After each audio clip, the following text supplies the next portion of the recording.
আমার চ্যানেলে তোমাদের সকলকে স্বাগত। আজ আমরা ক্লাস 5-এর রায় মার্টিন প্রশ্নবিচিত্রা থেকে বাংলার দ্বিতীয় পর্যায়ক্রমিক মূল্যায়নের পঞ্চম স্কুল সলভ করব। তোমরা বাদবাকি যে সেটগুলো দেখোনি তোমরা চ্যানেলের প্লেলিস্টে যাবে, ওখানে কিন্তু দেওয়া আছে, সকল বিষয় দেওয়া আছে, ওখান থেকে তোমরা করে নেবে।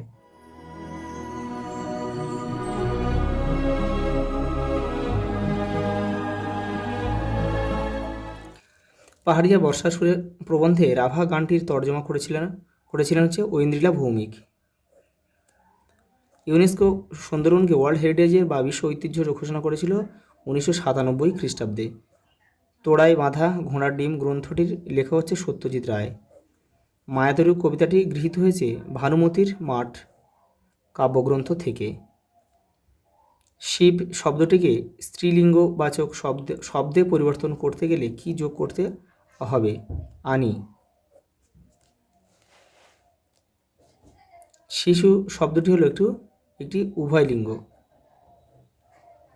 সংস্কৃত ভাষায় দুটি বোঝাতে ব্যবহৃত হয় দ্বিবচন। গাছে গাছে ফুল ফুটে আছে, এখানে গাছে গাছে হচ্ছে বিশেষ্যের দ্বিত্ব প্রয়োগে বহুবচন।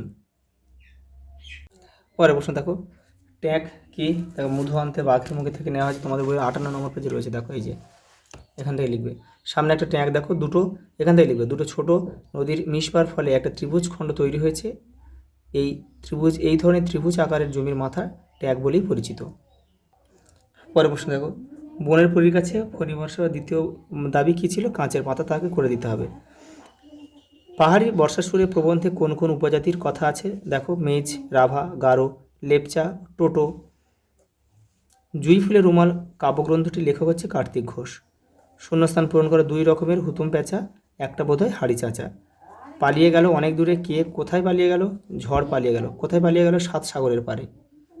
ভাঙরে, ভাঙ, আগল, চল রে চল।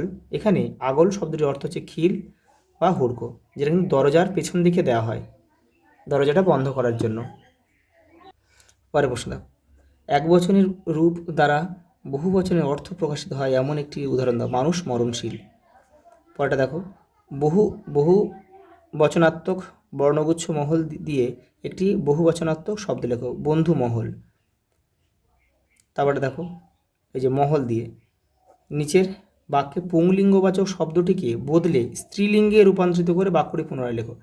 এখানে তোমরা লিখবে রবীন্দ্রসঙ্গীতের গায়ক আছে, গায়কটা গায়িকা করে দেবে। বাক্যটা কিন্তু পুরো লিখতে হবে, শুধু গায়কটা গায়িকা হয়ে যাবে। গায়িকা হিসেবে ভদ্র লোকের আছে, এটা ভদ্র মহিলার হবে। ভদ্র মহিলার সুনাম আছে, এটা পুরো বাক্যটা কিন্তু লিখতে হবে। আমি শুধু লিঙ্গটা পরিবর্তন করে দিলাম। পরেরটা দেখো, বান বা মান যোগে পুংলিঙ্গবাচক শব্দকে স্ত্রীলিঙ্গে রূপান্তরিত করলে দেখো পরিবর্তিত রূপটি কী হবে? দেখো, যেটা বান আছে সেটা হবে কি? সেটা হবে বতী হবে। যদি গুণবান থাকে তাহলে কী হবে? গুণবতী। আর দেখো মান থাকলে কী হয়? মান থাকলে হয় মতি।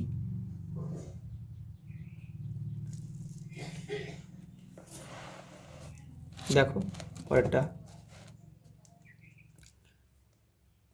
দেখলে চোখ জুড়িয়ে যায়। বক্তাকে কাকে দেখলে কেন তার চোখ জুড়িয়ে গেল? এই যে বক্তা হচ্ছে সূত্রধর।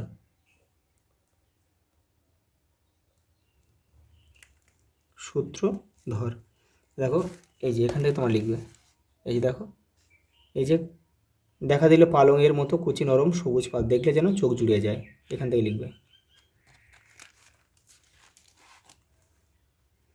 মাথায় আঘাত খেয়ে বাঘ উল্টে গিয়ে ধপাস করে পড়ল শীষের ভিতর। বাঘের মাথায় কোন গাছের আঘাত পেয়ে পড়ে গিয়েছিল? তবলা গাছের। কাকে ধরতে গিয়ে তার এই পরিণত? ধনাইকে। শীষে কি? দেখে নাও। এই দেখো 3-4 হাত চওড়া একটা শীষে, অর্থাৎ এই দেখো ছোট সরু খাদ।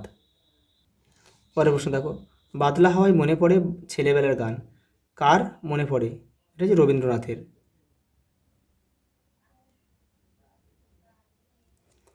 ছেলেবেলায় কোন গানটি কথা তার মনে পড়ে? বৃষ্টি পড়ে টাপুর টুপুর, নদেই হলো বান। দেখো কেন মনে পড়ে? সেটা তার মায়ের স্মৃতি জড়িয়ে ছিল তাই, কারণ মার মুখে তো সেটা শুনেছিল। এক যে ছিল গাছ, গাছটির নাম হচ্ছে মায়াতরু। কেন গাছটির এই নাম রাখা হয়েছে? এই দেখো, এদের কেন বলা হয়েছে, কেন মায়াতরু বলা হয়েছে কেন, এখান থেকে তোমরা লিখবে। এখান থেকে এই পর্যন্ত লিখতে হবে। গরমের ছুটি কেমন কাটালে সে কথা জানিয়ে তোমার বন্ধুকে একটি চিঠি লেখো। দেখো তোমাদের ভাষা পাঠের পেছন দিকে রয়েছে, ওটা এখান থেকে করে নেবে। আজ এই পর্যন্ত, দেখা হবে পরের ভিডিওতে।